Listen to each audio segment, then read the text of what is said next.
Hello guys and welcome to Tech Tricks tutorial. Today we're gonna talk about how to get rare Pokemon in Pokemon Sleep. So it's a step-by-step guide to follow easily, and don't forget to hit the like and subscribe button. So let's get right into it.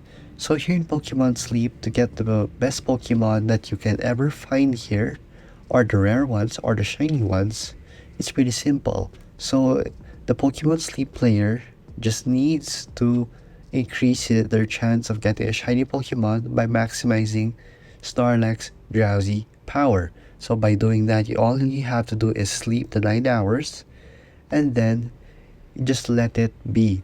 And the more you sleep, the more Pokemon Snorlax drowsy power you'll have, and the player's sleep score points are multiplied by Snorlax strength to determine its living score and a higher Snorlax score, meaning there will be rarer Pokemon that will spawn. So I'll show you what a rare Pokemon looks like right here.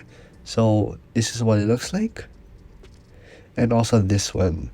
So basically, you only have to sleep really to just get this.